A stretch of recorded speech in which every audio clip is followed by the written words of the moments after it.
Hello and welcome to this launch webinar for the 2021 Verfassungsblog Power and the Covid-19 Pandemic Symposium. I am privileged and delighted to be the convener of the symposium, which began on Monday.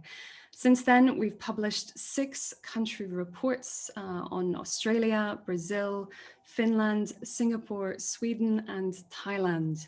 We have another 7 weeks of country reports from countries throughout the world. We have over 100 academics and experts contributing to this, all with the central question of how has COVID-19 impacted us, impacted our rights, impacted our legal systems, looking at it through the perspective of the rule of law, of democracy, of human rights. I am delighted that we are supported by Democracy Reporting International under the Reconstitution project, the EU-funded Horizon 2020 project, RECONNECT, the Bingham Centre for the Rule of Law, and I also have a fantastic colleague with me from Middlesex University, London, who is making sure that we have no technical issues today.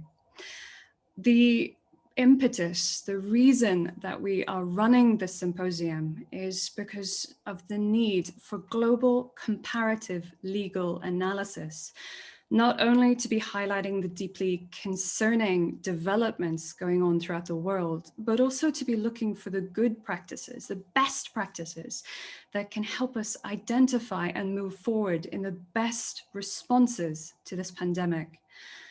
I am privileged to be joined by 4 fantastic speakers today, representing, I think all of us are representing 5 different countries and 4 different time zones. Again, showing the depth of this global symposium and this global webinar. I'm very sorry and sad to say that one of our speakers, our first speaker, Professor Fanulili Aulon, is unable to join us today because of a family health issue. And I know I speak on behalf of the panel when I wish them well. I would first on this point like to say a few technical points. First, for all our attendees on the webinar, please make use of the Q&A function. We're going to have a long Q&A session with our panelists at the end of our speakers. And also, if you're joining us live from the Verfassungsblog, first off, welcome. But second, if you'd like to go to Twitter, you can also ask questions of the panel using the hashtag #PowerAndPandemic. Let me just say again before I welcome our first speaker, it is a joy, a privilege, and a delight for me to be convening this symposium and also to be welcoming you all to this global webinar. Our speakers will have 10 minutes to speak on a range of transversal issues affecting the globe, but also in particular, looking at issues affecting their countries. I would first like to call on our wonderful first speaker, Professor Martin Shanin, to begin our panel. Martin. Thank you very much, Joel, and everybody. Welcome to this symposium, which hopefully will be as great as we have all promised it will be. I will be addressing a small country, Finland, which has both best practice and problems in combating COVID, but I will more than that address the question of how to assess national strategies against COVID-19 from the perspective of compliance with human rights. I prepared a couple of slides and allow me to play the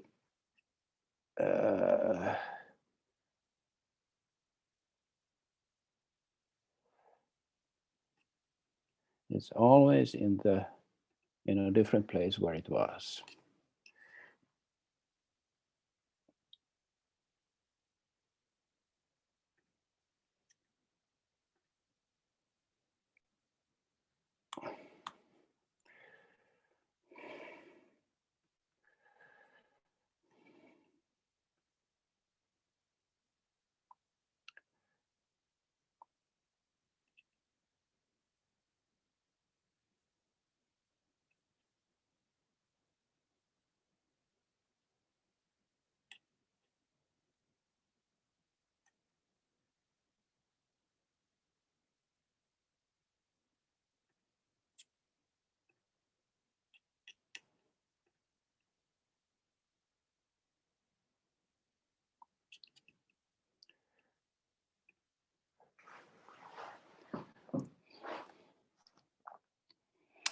I hope you have my slides now. First of all, it's a pity Fionnuala Niolainen is not with us, because she's my successor as UN Special Rapporteur on Human Rights and Counterterrorism. And I think there are important analogies between the fight against COVID and the fight against terrorism. And one of them, which is most concerning, is that even if both are genuine and serious threats, COVID is much worse. The death toll already is 100-fold as compared to the annual loss of lives because of terrorism. Every day of the pandemic is as worse as the worst day of terrorism, 9/11/2001. And we haven't seen the end. I think today marks the day when we reach 2.5 million deaths to COVID-19 globally. And the pace currently is 500,000 every 1 month and 10 days. We may have reached the plateau, but it's not over. And this means that during 2021, we might have as many as 10 million deaths. Nothing in modern history besides the Spanish flu of 1918, 1919 compares to what we are going through today. That means that democracy, rule of law, and human rights are under serious challenge. And we constitutionalists, we human rights experts, we must acknowledge that the threat is serious and the response must be proportionate. About Finland, it is a small country which is often named as a European or Western champion in the fight against COVID. And it may be true, Finland has succeeded to cope with this catastrophe. I use the slogan, soft measures, respect for the rule of law, and plenty of good luck. I believe there are elements of luck in how different countries at different stages have been confronted with the epidemic, but it is true that the numbers in Finland have remained comparatively low, both what comes to cases and what comes to deaths. It is a valid question. Do we praise countries for their geographical location and good luck? And I think the honest answer in the field of human rights is yes, that's what we do constantly. We praise countries who manage to comply with human rights because they are rich, because they have a uniform, isolated population, they have natural resources, and they have accumulated wealth, sometimes collected through human rights abuses. But today they get praise for compliance for human rights because of the situation they are in. I don't think it's wrong to say that countries that have good luck and good, let's say, objective preconditions do merit some praise for coping with COVID and not making the situation worse. But there's more to it than just good luck. I think there are reasons to say that Finland does represent actual best practice. First, it has stuck to the principle of normalcy as a lodestar in the early invocation of emergency powers, but then using those emergency powers to rapidly restore normalcy. I do not say that the use of emergency powers in March, June last year was the last occasion. In fact, the discourse in Finland all the time reminds the population that we may be facing new use of emergency powers if the epidemic continues. Secondly, Finland has a strong advanced scrutiny of legality and constitutionality of most measures taken in response to COVID.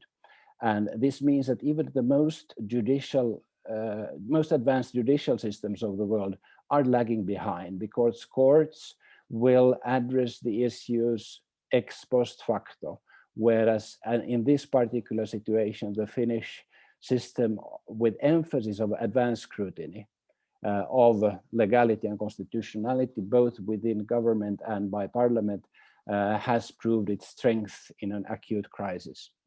And that's related to the third merit, exemplary parliamentary and expert review of human rights conformity of the measures. And this is related to the institution called the Constitutional Law Committee of Parliament, which in turn hears constitutional law professors, who in turn are commented upon by other scholars in a real-time blog which follows the events. This experience hasn't been without problems.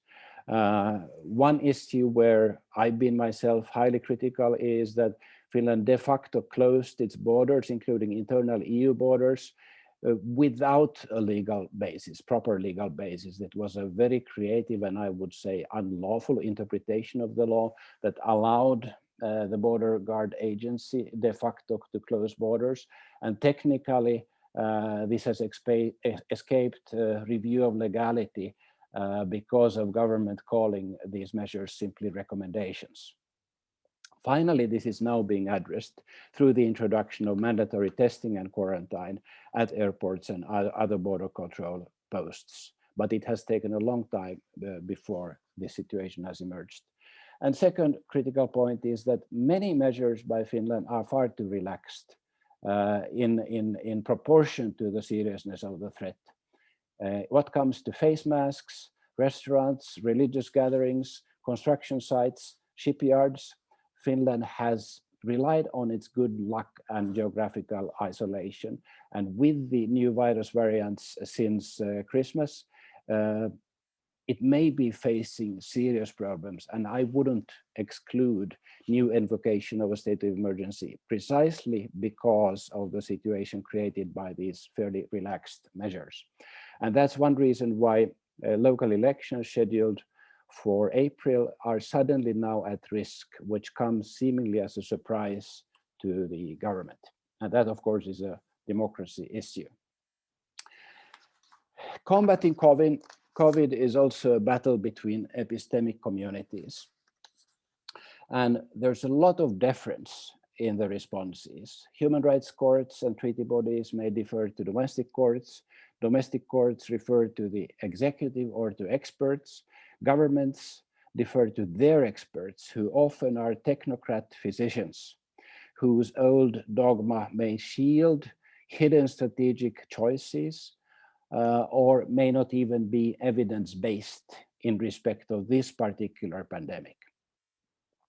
And one important question that should be asked constantly is whether a national strategy is based on protecting ICU capacity, or is it based on saving lives? Do all lives count equally? This is a root cause for what I would call the failure in Sweden, where the whole strategy has been based on saving ICU capacity, and lives over 80 didn't matter. And epidemiological modeling is a source of power in combating this particular type of a crisis. I'd like to remind that epidemiology is also a social science. It's highly related to the behavior of people, behavior of populations. It's not simply a question of how the virus behaves. It's much more a question of how people behave. Further, the behavioral turn in economics may again increase the power of economists as another epistemic community. And notably, economists are not only a scholarly scientific community, but there are huge economic, financial, business interests involved in the messaging of economists. And one could say that while the epidemiologists close down society, economists are driving opening up, and often far too early.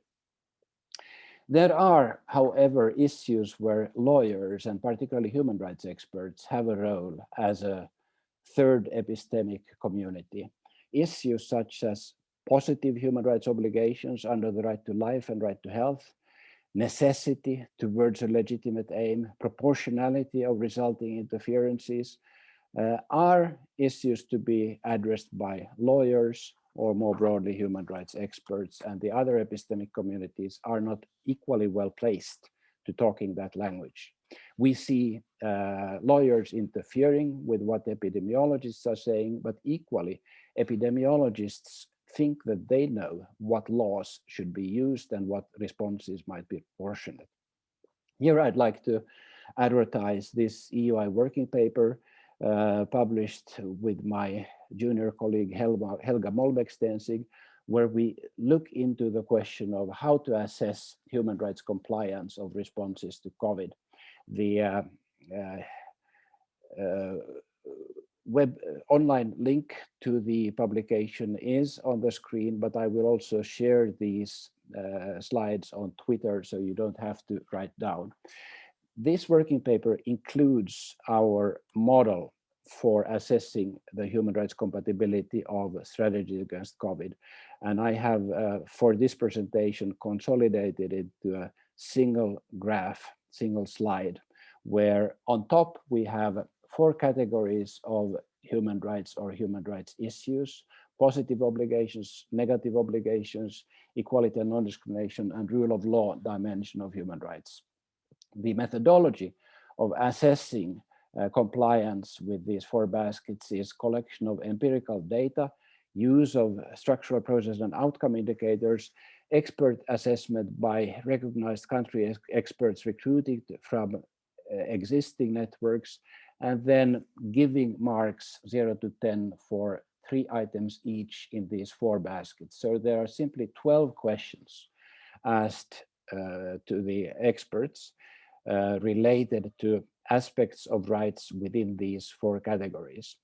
Each of them then including certain weighting within the basket and resulting in 4 separate grades. The baskets are treated equally in the sense that the overall grade is simply an average of the 4 grades, resulting as weighted sums of the marks given for 3 questions each. But notably, failing within one basket means failing in the overall score as well. And this reminds me from my old school experience more than 50 years ago, where failing one subject means that you have to repeat the whole class. I think the biggest human rights challenge and biggest challenge to the human rights assessment of strategies against COVID is in the reconciliation between the first 2 pillars, the yellow and the blue. How do we simultaneously assess how countries comply with the positive obligation to protect life and protect health, and how do we curtail their interferences, their restrictions upon civil and political rights? Equality and non-discrimination is also important. Rule of law dimension, including legal basis and use of emergency powers, is also important. But I think the big challenge, and hopefully a lot of interesting data will result from the 2 first baskets. I close by saying that the collection of country assessments has been launched, and I have about 12 in the pipeline, and the call is still open, and I hope the panelists will help me in recruiting more volunteer country experts. I do not want myself to handpick the experts, but I want them to come from existing expert networks with expertise both on COVID-19 and the country's legal system, so that we can have a recognized expertise as basis for the marking. Thank you very much, and I look forward to the other panelists and the discussion. Thank you, Martin. I would keenly recommend reading Martin's paper and also get in touch with him, because this is a very important study going forward. I'd also have a further pitch that you should read Martin's fantastic report on Finland, which was published online on the Verfassungsblog yesterday. Could I now invite the fantastic co-author of our Brazilian report, which began the symposium on Monday, Professor Thomas Bustamante. Thomas, you have the virtual floor. Thank you very much, Joelle. It's a great pleasure to be here. I think that Brazil is perhaps in a different position with regards to almost all the rest of the world, because there is an official rhetoric, the presidential discourse and the government attitude. It's we can call it COVID-19 skepticism. So there is a boycott from the part of the federal government against the health measures that are being adopted by the legislature and by the municipalities and the state governments. So there is a clash of attitudes and a lot of confusion, and we called our country a sick constitutional democracy because of this indecisiveness and because of the many different approaches and the problems that this attitude has led to in several places in the country. We now have about 250,000 people killed by COVID-19. And I'm not sure exactly the figure of the number of the people infected, but it's last time I checked, it was more than 5 million people.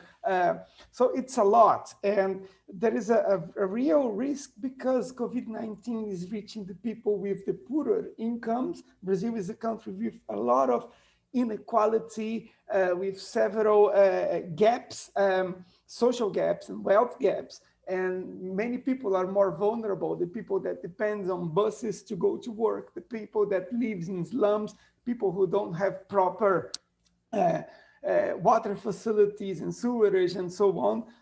So there is a lot of problems which makes us particularly vulnerable. We have a special vulnerability in the Amazon region because we have 800,000 people who are Native Americans. They're Indians. They still live. We don't see them often because they are up in the Amazon, but they are there. And the government initiated a campaign against vaccination and against lockout and against restriction of social and economic activity.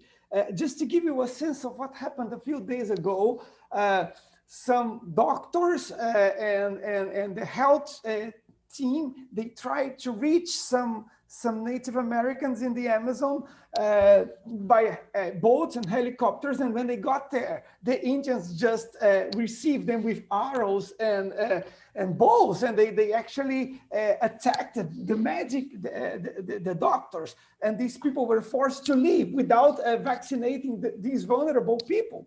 And how can these things happen?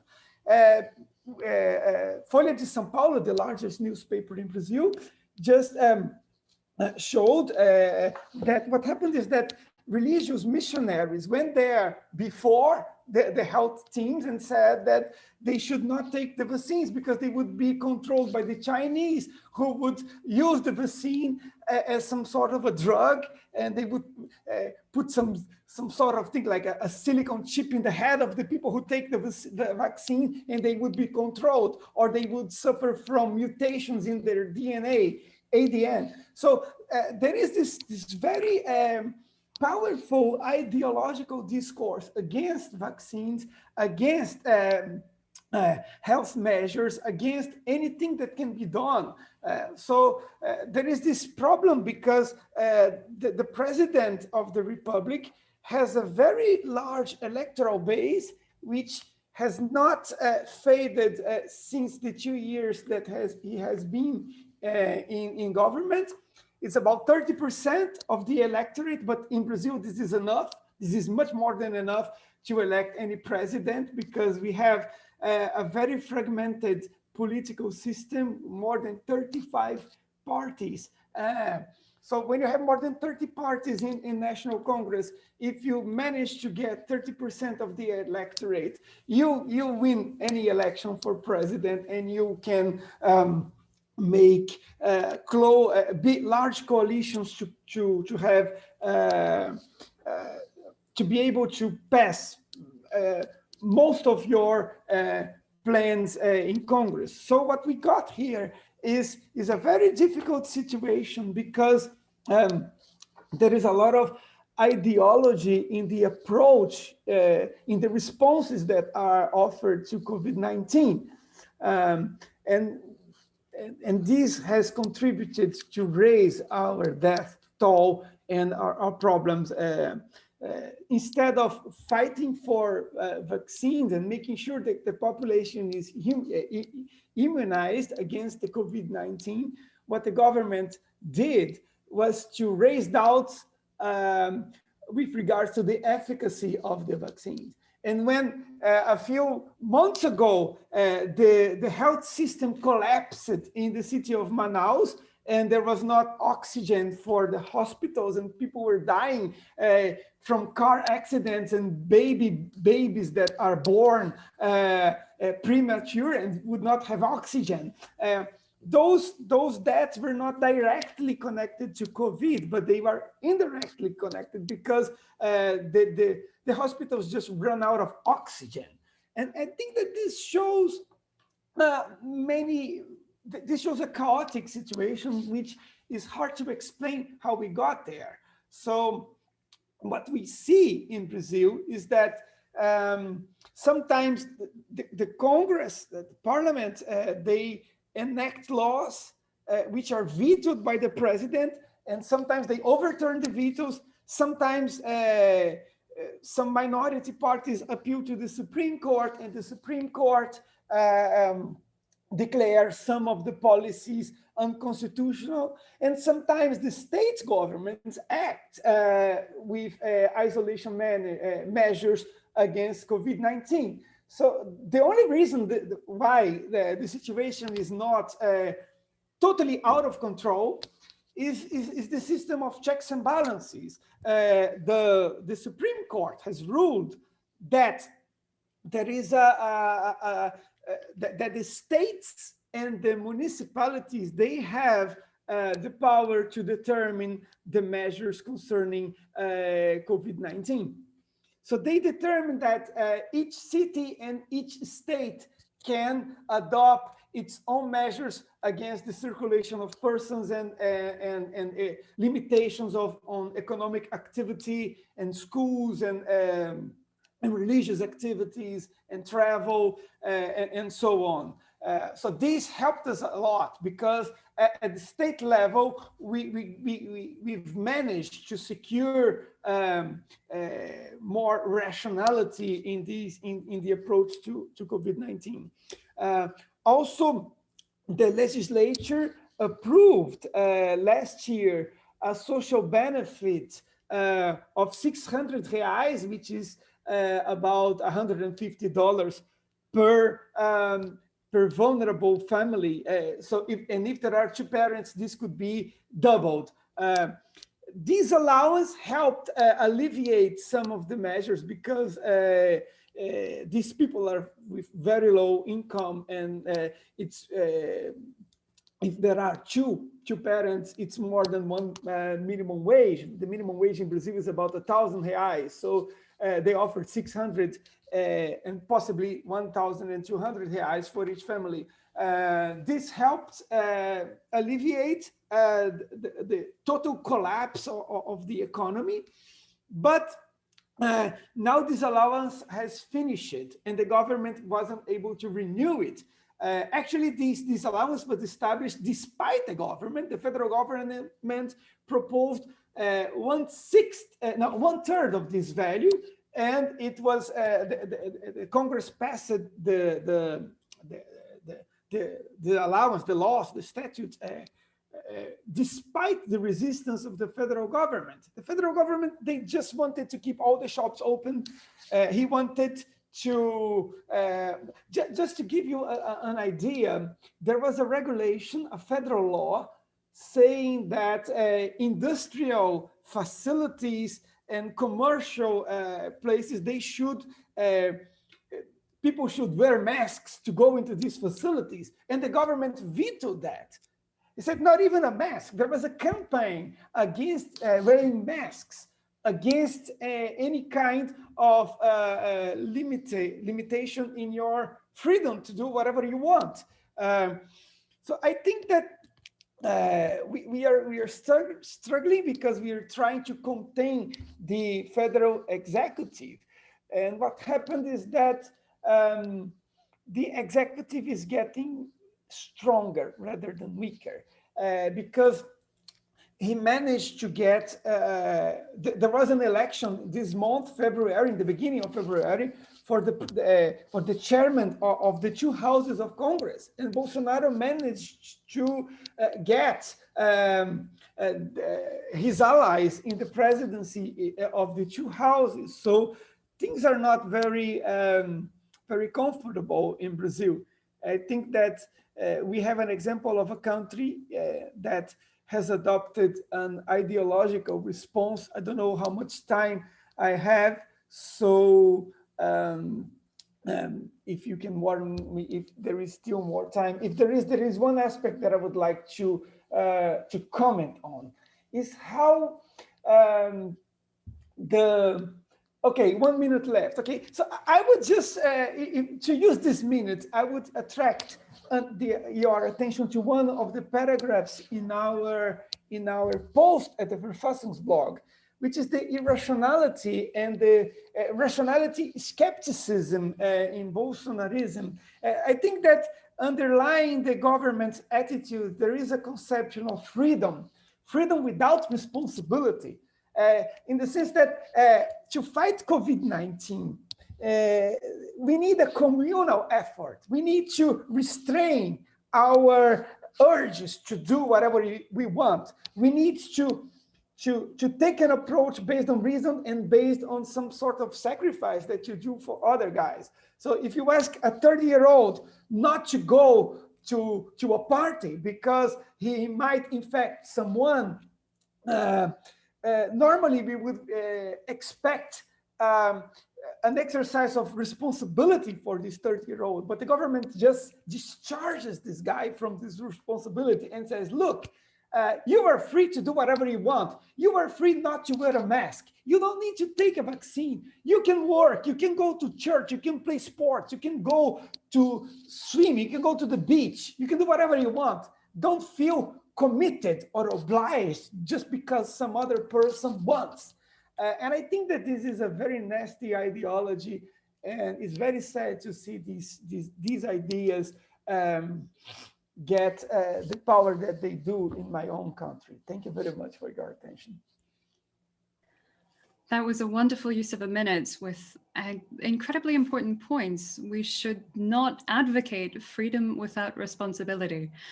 I can imagine that there isn't really freedom if we don't have wider responsibility to everyone else.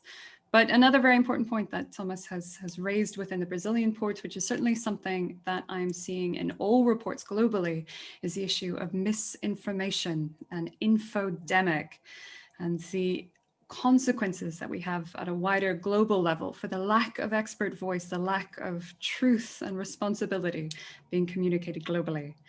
And with similar themes, and to highlight another excellent forthcoming report, this time on India, which will be published on Friday, I'd like to invite Tulsi K. Raj to take the virtual platform. Tulsi. Thank you very much, Joel, and everybody else who spoke in the panel. And thanks for the invitation. And more importantly, thanks very much for organizing the conversation that is very much needed in these unprecedented times. I think one of the larger ways and larger objectives by which this conversation is trying to achieve is to realize the essential purpose of academia, which is to seek truth and to speak truth to power. And I think this discussion will do the little that it can in order to achieve this objective. It seems that in recent times, constitutional democracies across the world have not been plagued with a single crisis until the COVID-19 pandemic. Nothing before it has affected modern democracies simultaneously and so universally, such as the COVID pandemic did. Now, in this test, this challenge has presented democratic nations with the test of how to deal with crisis management, without compromising rights guarantees. And that has been a very, very, very significant a challenge before nations all over the world. Now, in this test, many nations have indeed marginally succeeded, and many others have not. And it follows from my argument, my overall argument in the country report and my presentation today, that India belongs to the latter camp. I have identified broadly three features that define the Indian response to the COVID-19 pandemic. The first aspect of this response has been absolute lack of transparency and access to information for the public. The second has been the monopoly of the executive in decision making and concentration of powers on the executive. The third has been an absolute crackdown on dissent and disagreement with the government. Now, we've heard from my friend from Brazil, who uh, was pointing out the general attitude of the Brazilian government, at least the initial response, which was to deny the virus altogether, deny the existence of the virus. The Indian response was primarily characterized by lack of transparency and keeping the public in dark as to how exactly is the government going to address this crisis and what measures is it going to take to deal with a global pandemic such as COVID-19. On the evening of 24th March 2020, we had the Prime Minister Narendra Modi announce to the country that the country is indeed going into a nationwide lockdown within 4 hours.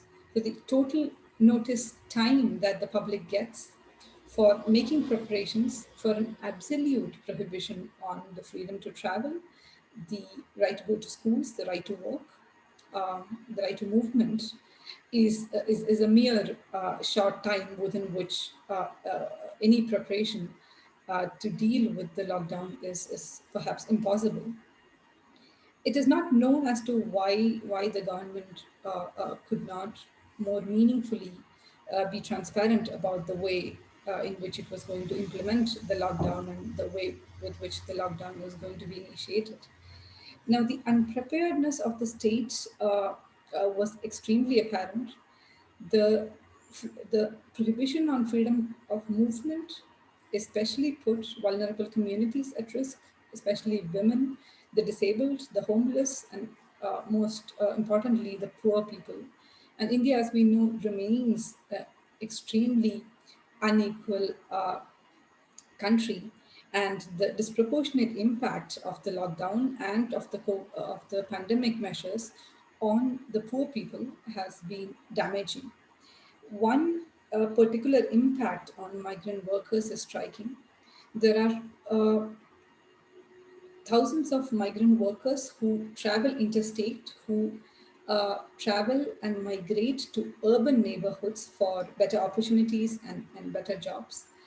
Since the lockdown put a sudden halt to their freedom of employment and led to shutting down of factories and other employment opportunities, they were constrained to go back to their natives, which were most often villages. Now, to deal with this, there was no welfare measures which were provided by the government, be it in terms of transport or in terms of livelihood.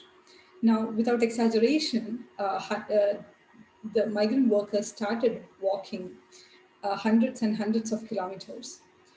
The picture of migrant workers walking with luggage, with children, for kilometers and kilometers became indeed the iconic image of India in 2020, and sadly so.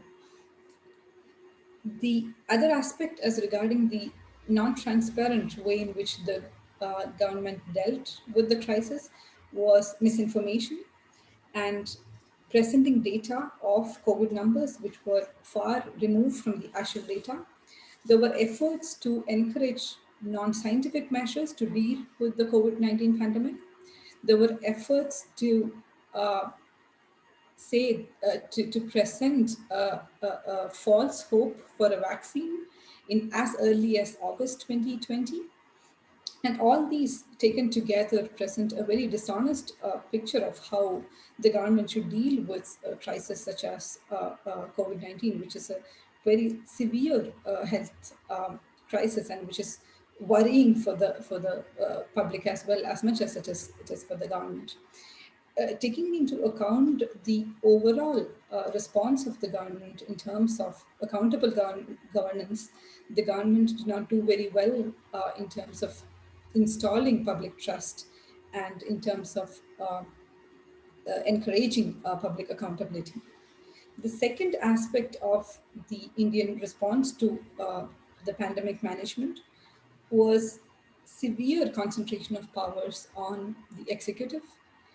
There was an executive monopoly essentially in decision making. Uh, in spite of the fact that India does not have legislation to deal with a health emergency or a public health crisis, the government chose not to adopt a legislation specifically for COVID-19. Now, it is not as if passing a legislation in any country for that matter would have resolved all the problems that are presented in a de facto emergency, but it is rather that the legislation helps in curbing some of the excessive powers that the executive will be tempted to exercise. It puts some limit on the vague powers that the government might exercise at the time of an emergency. What happened instead was that the executive went on with a series of executive instructions, be it in the form of orders, be it in the form of guidelines, and so on and so forth, instead of a comprehensive, accessible, and a clear legislation. Many of these laws defined the power of the executive in very broad terms. The discretion conferred on the executive was almost unfettered. To take an example, they also made use of some of the existing legislations to deal with the crisis since the new legislation was not passed. One of the existing legislations which were made use of was the Epidemic Disease Act, which was a law of 1897, a very small legislation with granting very wide powers to the executive. The nature of language used in the statute was that the states can exercise measures as it deems necessary to contain the epidemic. And this was all what the statute said with regard to the scope of the executive powers. This, as I pointed out, provided for a wide amount of executive discretion, which was not exercised legitimately or legally by the government. This executive decision making was aided by lack of both legislative scrutiny on the one hand and judicial scrutiny on the other. Lack of legislative scrutiny was featured by the lack of sitting of the parliament. There were 3 sessions in which the parliament sat in 2020. The sessions were either prematurely interrupted or cancelled altogether. In spite of demands from the opposition, the parliament was not convened in December 2020 when it was scheduled to convene.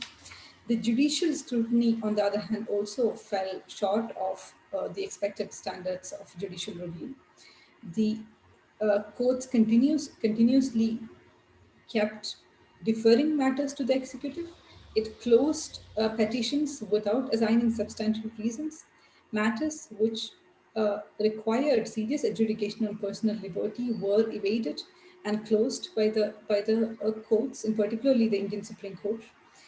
There was a serious judicial evasion which was prevalent, and the public credibility of the court, in my opinion at least, went to an all-time low, next only to the national emergency of the 1970s. The third aspect, and I am told that I have 2 minutes to finish, is the absolute crackdown of dissent and the suppression of criticism. The pandemic, in fact, came at a very convenient time for the ruling party, since the time before the strike of the pandemic was characterized by a nationwide protest against a citizenship law, which promised to give citizenship to certain refugees outside the country, but excluded Muslims from granting citizenship. This led to widespread political mobilization, which led to which was in fact withering away because of the freedom of movement restrictions of the pandemic. Now, how the ruling government in fact used the pandemic was to target and victimize persons who protested against the government during the citizenship protests, and to continuously arrest them, charge them under anti-terrorism laws, and subject them to continuous victimization and harassment during the period of the lockdown and afterwards. The suppression also enables the executive to arrest journalists. Politicians, including opposition members, were charged criminal provisions against. Students were charged with sedition and other serious criminal offenses for protesting or disagreeing with the government. So these are the three main features, in my view, which define the Indian response to the pandemic. I believe that there are also questions as to how do we move forward, and what are the possible reformative measures which could be suggested. And I think it's important to take public accountability seriously. It's important to take transparency seriously.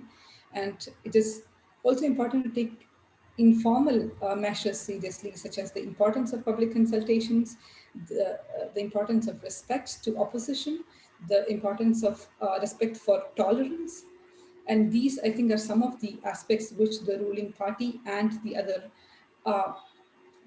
aspects of the state machinery should take note of. And on this, I hope to develop further during the Q&A session. And thank you very much for the time. Thank you, Tulsi. Again, a very key point which is brought about and really emphasized throughout the contributions that we've had so far is uncertainty. That mass migration was certainly a feature of the early Indian response because of uncertainty as to what to do, but it is by no means unique to India. The concern of mass migration is something that we saw almost throughout the world. But also a key point that is being raised by Tulsi, and I have no doubt will also be highlighted by our next speaker, is criticism and the ability to criticize government. I can say with certainty of making this my sole work and research and looking globally at responses, there's been no perfect response, there's been no perfect strategy. But those that listen to criticism, public criticism, expert criticism, and respond and reform have better strategies, have better policies, have better law. But perhaps not epitomizing exactly this point, I'll now call on my colleague and nevertheless friend from Democracy Reporting International, Jakub Jarachewski. Jakub, you have the virtual floor. Thank you very much, Joelle, for the floor and for inviting me to speak today. And also thank you very much to previous panelists for raising many important points, and hopefully some of mine will speak to those as well. I would like to talk about Poland as a case study to talk about three issues which represent certain trends that we see in the European Union and beyond. And I can say with certainty that those are trends and those are issues that have been identified to a certain degree in many other places, because concurrently to this fantastic symposium that we are part of now, Democracy Reporting International is working with Joelle on a rule of law stress test across the 27 EU member states, where we are trying to look at certain common trends and certain common concerns. So my presentation is kind of a teaser trailer for that. And also, thanks to this work, we'll be able to identify some items that are quite common across the board. So very quickly about the situation in Poland, to give you some context, Poland handled the pandemic in spring quite well, but the autumn and winter have been horrible in terms of deaths and in terms of the situation. So it was a very different situation of the pandemic itself, but a very little change in terms of law and in terms of how did the government react. So many of the things which I will be speaking now are universal since March last year. A couple of them only are new changes. The three problems that I would want to talk about, three problems fall into three different categories. And the first category, it's a problem which is frequent and has been identified in several countries, although to a varying degree. And that problem is the legality of measures that are being used to combat the pandemic. As you know, probably the situation in Poland has been so that the government has not introduced a constitutional state of emergency. The state of natural disaster, which is enshrined in the Polish constitution and which should have been the ideal legal means for basing the response, has not been invoked. Instead, the government relies on a statutory state of epidemic, which is more of a kind of a mode of crisis management for the government and less of a full-blown state of emergency. And apart from that, on an array on statutory measures and measures introduced via secondary legislation, regulations and decrees passed by the government. Unfortunately, the problem in Poland is that the vast majority of measures that have limited human rights and freedoms have been introduced by means of secondary legislation by the government. The mandate for wearing masks in the public has been only enshrined in a statute in November 2020. And several of the measures being used in Poland are still being continuously refreshed, introduced, or modified by means of the decree of the government. And if you would be asking at this point whether this is fine with the Polish constitution, then unfortunately the answer is no. The Polish constitution clearly says that if you want to limit human rights and freedoms, you should use a statute, an act of the parliament. And that the secondary legislation passed by the government may be used to handle technical details of those limitations and to make some things more precise and clear. But the bulk of the limitations, the core, the outline of them should be enshrined in a statute of the parliament. And that is unfortunately not happening. And the vast majority of the measures in Poland raise serious or very serious concerns as to the legality. And in fact, courts, ordinary rank and file courts, lower level courts, both civil and criminal courts and administrative courts in Poland have begun to strike down the enforcement of those measures, have been striking down fines and punishments that have been passed by state authorities for violation of those measures, because those courts found the legal base to be dubious. So in that regard, many countries have problems. Of course, not everywhere those problems are as severe as in Poland. And sometimes those problems speak more to the questions as to the choice of the legal means of introducing the measures, or the questions of whether old laws coming from the early 20th century, for example, are still relevant and adequate for handling this kind of emergency. But the problem appears here and there and is happening throughout Europe and throughout the world. And of course, in the particular Polish case, the ways of amending that would probably entail introducing the constitutional state of emergency and switching to using the Statutes Act of the Parliament as primary means of introducing those measures and limiting human rights and freedoms. The second problem that I want to talk about is more of universal and is found throughout Europe and throughout the globe. And the problem is lack of clear exit frameworks for lifting emergency measures and from moving away from restrictions of human rights and freedoms. How and when will we lift those measures, exit the state of emergency if we've introduced one, and how do we return to normalcy? Under what conditions? What should be the benchmark thresholds? In Poland, in October, there was a brief moment when the government presented a kind of color-coded plan of moving from green through yellow, orange, red as the number of infections would rise, and then climbing down when this number would go down. And each of those color-coded tiers was associated with some degree of limitations and emergency measures. And that existed for a brief moment until the number of infections in Poland went so high that it actually would mean that the government would have to switch into the most severe tier, the black one, the national quarantine, which supposedly was to entail the most severe measures. And what happened actually, the government has quietly forgot about this idea and stopped talking about exit framework and stopped talking about how possibly it could climb down from the severity of measures. And the thing is that the people need clarity to see the light at the end of the tunnel, clarity both in terms of policy and law, and to be able to in some way predict what will happen when the number of infections is going to climb down, which restrictions will be lifted first, what kind of timetable are we looking at? And just a few days ago, the United Kingdom unveiled something that, while imperfect, is looking like a solid exit framework that gives some kind of certainty and some kind of predictability to the response to the pandemic. But of course, at the very same time, we need to be mindful that pandemic doesn't play by the rules that we set out for it. And developments such as the arrival of the new variants, the mutations, virulent strains, pose danger to any exit plans. So those exit frameworks should not raise false hopes and should be mindful of the fact that we might be today talking about possibility of lifting the measures and exiting the emergency, but few weeks down the road, we might be facing a massive outbreak of a new variant and we will have to climb back. And this is actually something that is probably being faced by many European countries right now as the new variants appear. And the third problem that I want to talk about is something that is quite unique to Poland, to Hungary, talking about the European Union, but also common to many countries across the world.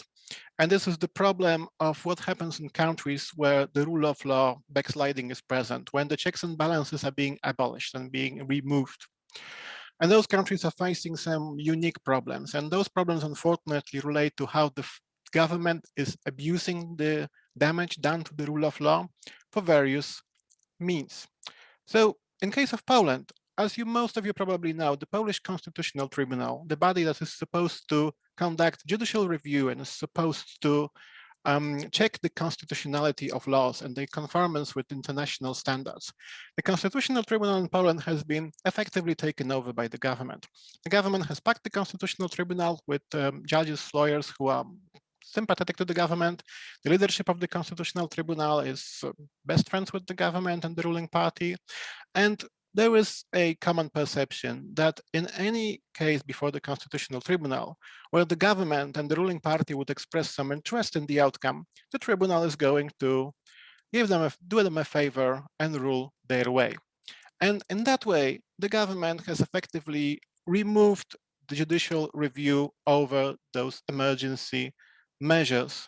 Polish Constitutional Tribunal is no longer able to effectively review those measures and to strike them down in the case it would find them not conforming with the Constitution or with the ratified international treaties. That's, let's say, something that we've been already identifying for quite some time. But there's more. In September last year, something that flew below the radar of many people, I think, is that the Polish government has lodged an application with the Constitutional Tribunal and has asked the Constitutional Tribunal to review a provision of the Polish Civil Code, which provides for liability of the state for actions that the public authorities undertake based on an unlawful act of law. And what the government actually wants is for the Polish Constitutional Tribunal to take that law, examine it, and to say that, yeah, the government might be liable for acting under an unlawful normative act, source of law, but only if this unlawfulness will be found by the Constitutional Tribunal. And if the Constitutional Tribunal is going to rule and interpret that particular law in line with what the government says, it basically means that the government will be able to escape any liability for damages done by emergency measures, for businesses lost and shut down, and for any other consequences, if it will use the Constitutional Tribunal to rubber stamp its own actions by having the Constitutional Tribunal say that, oh no, this act of the government, the resolution decree is not unlawful. Sorry, no liability. So unfortunately, we're seeing something much worse than just removing an element of checks and balances and disabling the judicial review. We're seeing a weaponizing of the Constitutional Tribunal in order to absolve the government, the ruling party, of liability for any damages done by fighting the pandemic. And those are the examples of those issues, but those issues cross across the entire European Union and also broader. So what I can only conclude with is that I invite you to follow us at Democracy Reporting International and to follow our work, as we will be soon taking a closer look at what is the state of the rule of law across the European Union. Thank you very much. Joelle, over to you. Thank you. Thank you, everyone. Just before we start our Q&A, I would like to remind everyone that they are very welcome as an attendee to use the Q&A function, and I already see we have some fantastic questions. But if you are joining us live from the Verfassungsblog website, first of all, great choice, it's a great site, but you can ask questions live on Twitter with the hashtag #PowerAndPandemic. Now, I have a first question for all of our speakers, which is, what would you identify as the most concerning response or development that you have witnessed in country? Martin, can we first turn to you? Thank you, Joel.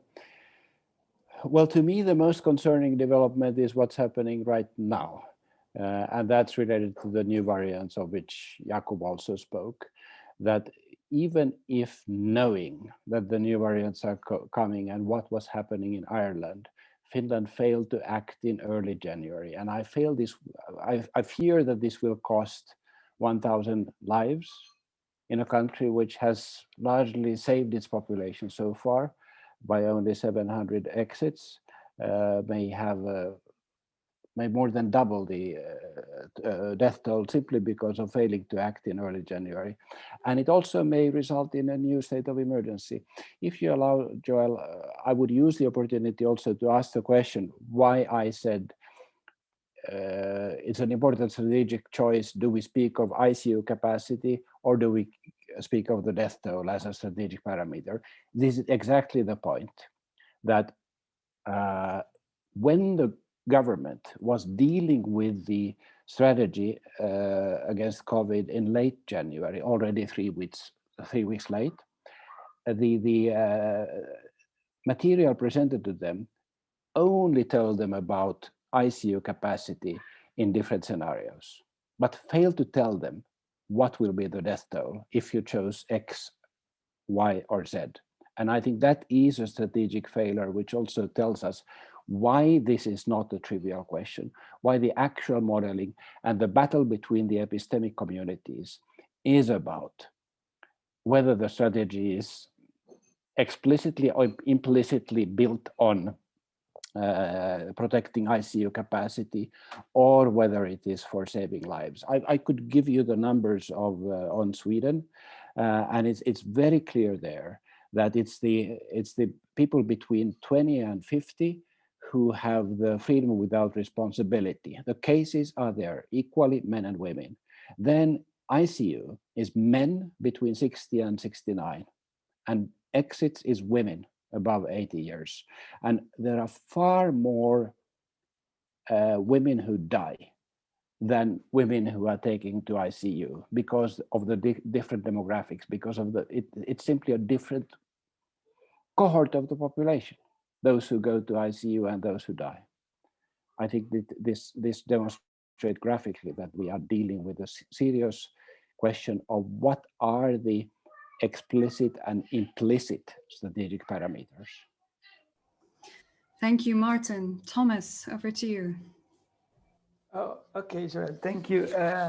With regards to Brazil, I think that there are two major concerns. Okay, the first one is that the federal government's responses are based on ideology and a political battle. He's looking for the 2022 elections. And when you have an illiberal government, an anti-liberal government, they need to have an enemy to become politically attractive. So you threat everyone who is defending social distancing measures or more restrict measures. You claim that they are communists and they're taking away your freedom. So that's not the proper response that you should adopt. So this is the first major concern about Brazil, the way that the government is campaigning against COVID in a way to keep alive some ideology that they need to remain attractive from the electoral point of view. And the second problem, which I think is related to the first one, is the lack of coordination. We have a country with 27 states. And just in my state, Minas Gerais, which is one of the largest, there are 800 municipalities.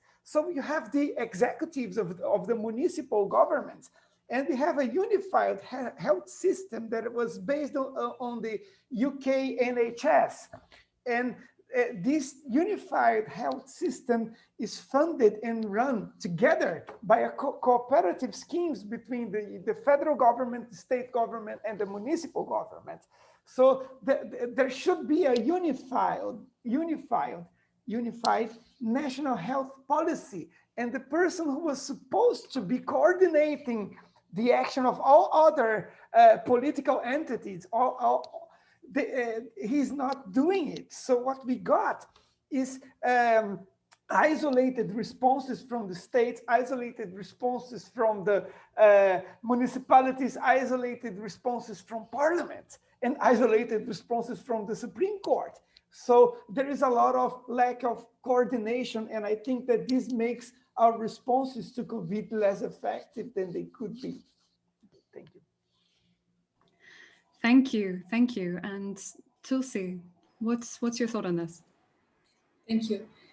Yeah, I believe the most concerning development in the Indian background has been the discomfort with the disagreement and the intolerance that the government is showing towards the right to free speech.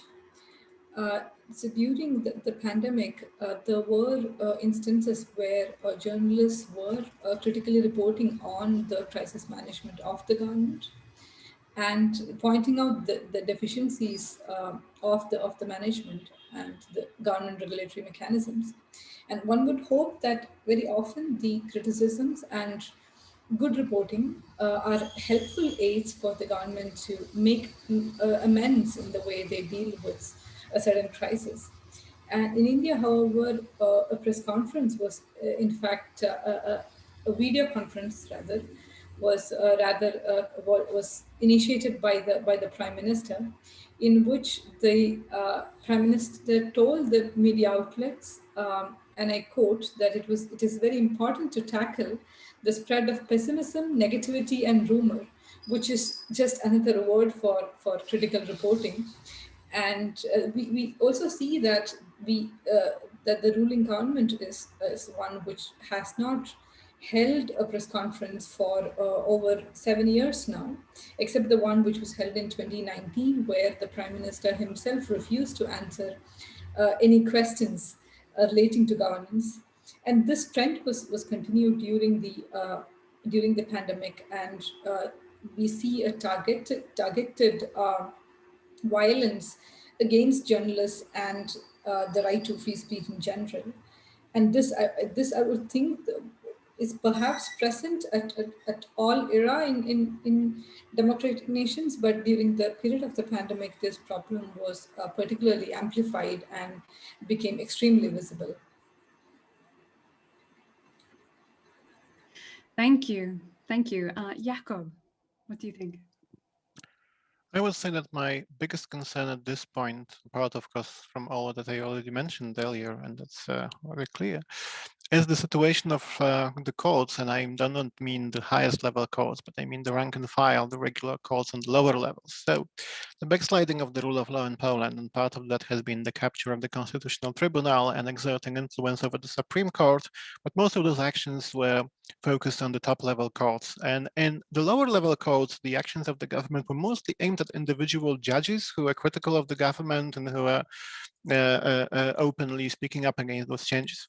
Now, the current situation is that the lower level courts, the ordinary civil and administrative courts, they are effectively striking down punishments and fines that have been handed out for violation of COVID-19 measures, saying that those measures are illegal and saying that this act of the government should not stand and so on. And what I'm afraid that, especially at the moment, that there will come a large number of civil lawsuits from businesses and individuals who've been affected by the pandemic and who would be claiming for compensation for the damages that amounted to a complete shutdown of their businesses. At that moment, the government may try to be a little bit more active towards those ordinary lower level courts. And we might actually see a much worse turn in the rule of law backsliding at the point when the government will turn to micromanaging those courts packing them with loyal people and trying to influence, even on a very small level, those tiny little decisions that have massive importance for ordinary people conducting their businesses and their lives. So that might be very dangerous. And this is something what I certainly will be watching out for, and what we all should be especially mindful in the countries where we're seeing an erosion of the rule of law. Thank you. Thank you. Thank you. I'm delighted to say that we have so many fantastic questions coming in through the Q&A, and also I see on Twitter. So thank you so much to everyone bringing them in. I'm now going to turn to some individual questions to each of our panelists. Our first question is for Martin. This is from Daniela Cipada Curadrado. I'm so sorry for any mispronunciation of any names. But Martin, how could corruption be considered in the human rights assessment that you have established in your paper? Thanks for the question. We haven't given specific instructions how to code corruption, but I would say that it falls under at least 3 items. Corruption can be addressed as a question of legal basis for the measures, item 4B. It can be a question of arbitrariness, which is part of the equality basket in 3C, and it would also be an allocation of resources issue in basket 1, primarily the question of income support. How is the big cash flow, the printing of money, channeled into society? Is it spent towards keeping people from home and school by providing them income support in order to stop the epidemic, or does it go to corrupt purposes? I think we will be able to capture corruption through these 3 parameters, but I do admit that we haven't written text how to do it. And I would again keenly promote Martin's work and Martin's paper. Please do get in touch with him for expert input into this very important work. We have 2 questions for Thomas, focusing on the Brazilian response. So the first question from Gökhan Sen is, how has Bolsonaro, or rather, has there been any incidents where the government has used COVID-19 as an excuse to repress human rights? And on a related issue and a related point, this time from Hans-Peter Graver, how can political and legal institutions cope with this, with the COVID-19 pandemic? What are the more long-term effects to our institutions in this situation? Over to you, Thomas.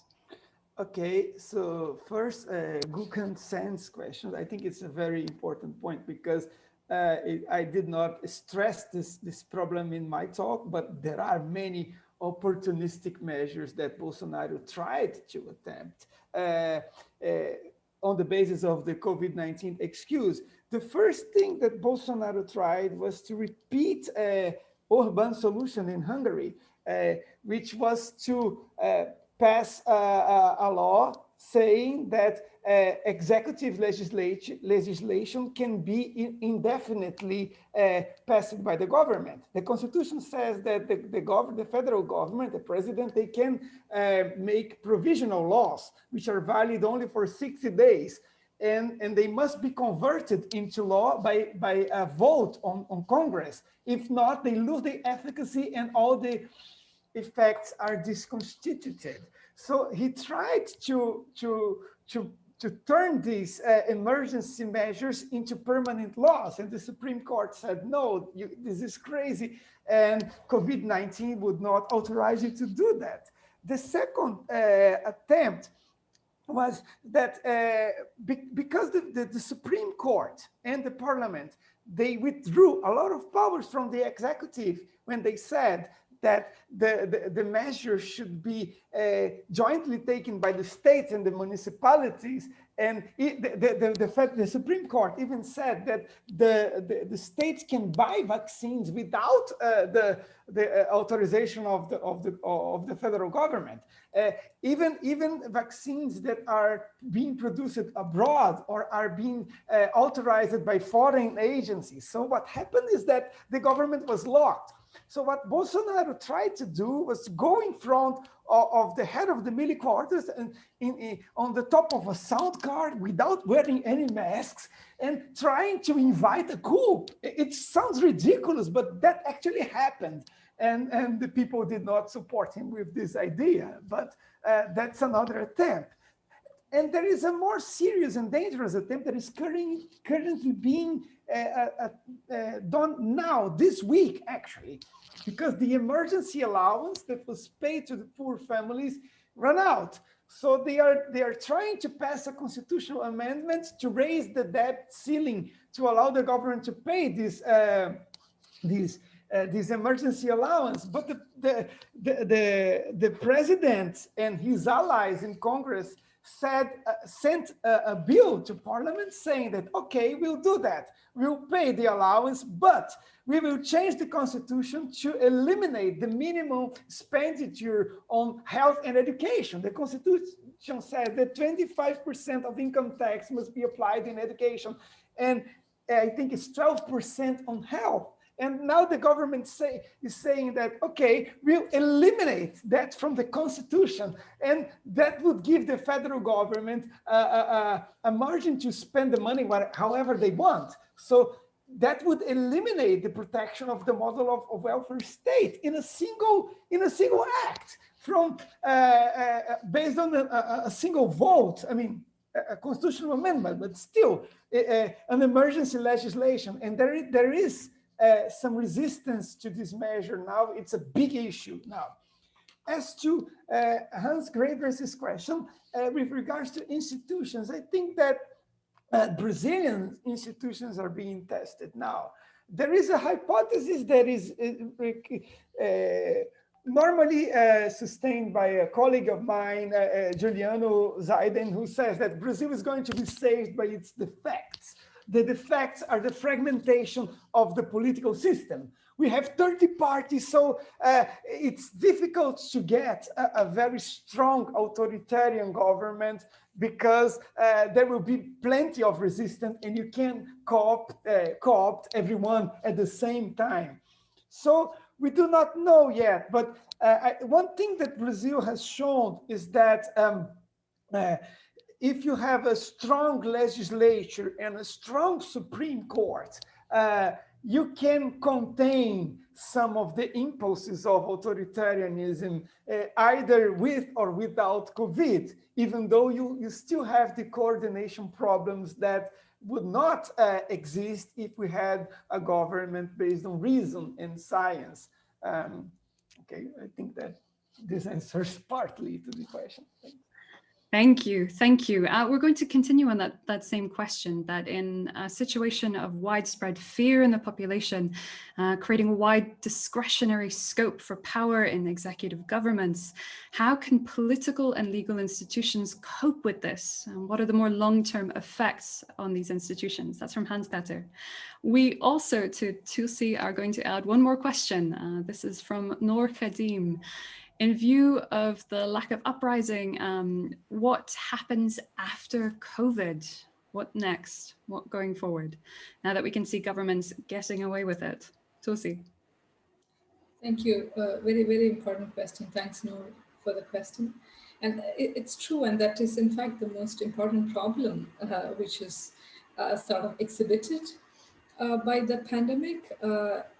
So in the Indian context, we see that parliamentary sessions are being suspended at the whim of the executive. So it is not the parliament, for example, which decides that it will not convene for whatever reasons. It is the executive which denies that whether the parliament can sit at all. And that is setting a very dangerous precedent. And once the executive is able to actually do that, and it was in India, it is very likely that this trend will continue.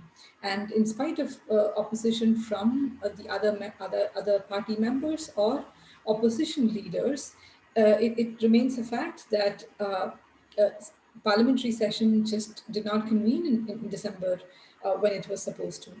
And another problem of the excessive measures of the executive during the pandemic is also that very often the damage is done And this is a problem in terms of suppression of civil liberties and political arrest, where even if it is found after a long period of time that the arrest was illegal, the process itself becomes the punishment. And very often these kind of political arrests are very difficult to be remedied, because what you were deprived of was a personal liberty rather than something which could be compensated in money terms. And this is also a very peculiar long-term effect of the pandemic. Thank you. Thank you. Jakob, two questions. First question is from Alan Malaka. How do we restore the rule of law? How do we come back from this, where there is such grave concerns? There's also another question that we were asked on remote hearings. What impact does this have for the rule of law? Thank you very much. The question how to restore the rule of law is always a tough one, because we could go on an hour on what could be done on many levels in order to protect the rule of law. I could start with quite a lot of basic things, being informed, acting locally, thinking globally, and informing yourselves and others, and other activities. But I think that in the context of this particular crisis, I think that it's important, once the dust settles and once we are out of the most critical phase of the pandemic, to not forget what happened and not give governments a blank check for their achievement of guiding us through this crisis. Martin was very much right. This is kind of similar to fighting terrorism, and this is kind of a global war against an invisible enemy, the virus. And there is a lot of, there will be a lot of happiness, and there will be a lot of joy, and there will be a lot of relief once this is over, or at least manageable. But this does not mean that we should forget what happened, and we should especially be mindful of what the governments have done, and to evaluate them not only on the grounds of the fact that we are still alive and that our close and relatives are alive, our businesses is hopefully still running, but also on the grounds of what kind of legal means were used to combat the pandemic, what was the breach of our rights and freedoms, and what damage has been done, not only to us, but also to the people around us. And that's what I would probably say is the most important in trying to restore the rule of law after we are out of the crisis. And as for the second question, COVID-19 and remote hearings in courts, in theory, sounds like a great idea. And for the most part, we are in the 21st century. We are able to gather today, talking from various points of the world. And similarly, a court may summon people before it and to hold the hearing effectively using remote means. But I say that there is quite a lot of danger to here, especially to be mindful with respect to equality and non-discrimination and access to justice. On the one hand, we have a lot of groups that will find themselves very challenged to participate in remote online hearings before a court. Groups that are in various ways digitally excluded, be it on economic grounds, on the grounds of their reluctance to use the internet. Groups which have various technical challenges, lacking access that would allow them to take part in those hearings. But also, not only on the side of the people standing before the court, but on the side of the courts themselves. Courts in many countries, for example, in Poland, still suffer from massive issues when it comes to digitalization, when it comes to IT technology, when it comes to resources. And those courts, which are still relying frequently on 19th century methods of handling things technically, have been thrust into the pandemic and expected to hold the hearings online and to shift into the 21st century, skipping the 20th century on the way. And that is a big problem that we're seeing in Poland and certainly in other countries, where those good principles of moving things online and making people safe are encountering major problems, which result frequently in exclusion of people who should be able to benefit from this technical marvel of being able to do things online. Thank you. In our last few minutes, I'd like to ask each of the panelists in just 30 seconds to say what they would like the attendees, those out there listening, to take away with them today. So, Martin. I'll use my 30 seconds to address the question about the European Commission. I think it's been a great failure by the Commission and the EU system as a whole that it hasn't been able to partition its territory in a rational way to use travel restrictions. The EU Commission has been pushing for opening internal borders out of ideological commitment to the 4 economic freedoms. Had the EU been a federal state, it would of course have based its measures on reason and evidence, while now the measures have been based on ideology and impotence. Nobody has had the proper competence to use properly travel restrictions as a means of controlling the epidemic, and therefore countries are going astray. Countries like Finland are taking the matters into their own hands and closing internal borders. Thank you. Many thanks, Martin. Thomas. I think that this problem of ideological response, I think Brazil is leading. Now that Trump is out of the way, I think Trump supporters turn to Bolsonaro and use him as a model. And Trump is actually mimicking him and saying, look, we're still on, there are still people, our ideology is not dead yet. I think that the response is institutions. We need strong institutions to share power. And that responds to a question that we did not have time to answer from Mohammed Ibrahim about can the government force vaccines on people? The Supreme Court had to decide that in Brazil. And we wrote a post for the Verfassungsblog on December 23rd, 2020. So you go there and find the answer. But I think that this is more like a fake problem because most people want the vaccines. And what we have is a government that makes ideological demands, but is not able to vaccinate its population. If we keep the current pace, it will take 2 years to vaccinate the whole of the Brazilian population. And the people are desperate for these vaccines, and they cannot get it because of the incompetence of a government that only talks about ideology and enemies, invented enemies most of the time. So we need to keep people rational and help people deal with a lot of information that they receive, but they do not process properly. They should be able to do that. They should be encouraged by their governments to do that. Thank you very much. It has been a wonderful panel. Thank you, Thomas. And on a note of keeping people rational, Tulsi, can we pass over to you? Thank you so much. I will try to put down my final thoughts very, very quickly. The question on paternalism is interesting by Mohammed Ibrahim with respect to how much governments can force people to get vaccinated. I think it's in terms of the increased risk of the pandemic. There might be some argument for the state to say that in spite of the individual autonomy in terms of taking medicines or taking vaccines, there could be some compulsion with respect to that. And in terms of long-term effects and what we could do to sort of protect the institutions, I think informal norms play a great role.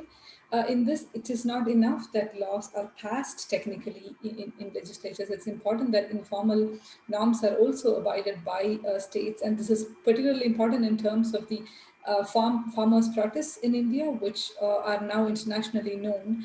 And one of the main grievances of the stakeholders has been that they were never consulted before the legislations were passed. And now pre-legislative consultation is a very significant step in terms of public accountability, which is technically not required to pass a law, but which was never done. And I think the takeaway, and with this I'll conclude, is showing the importance of civic movements against government oppression and intolerance. I think the hope is not even on the courts and the judiciary to sort of restore public trust and democracy, but the hope is rather on the people who have elected governments into power to restore public confidence and rule of law.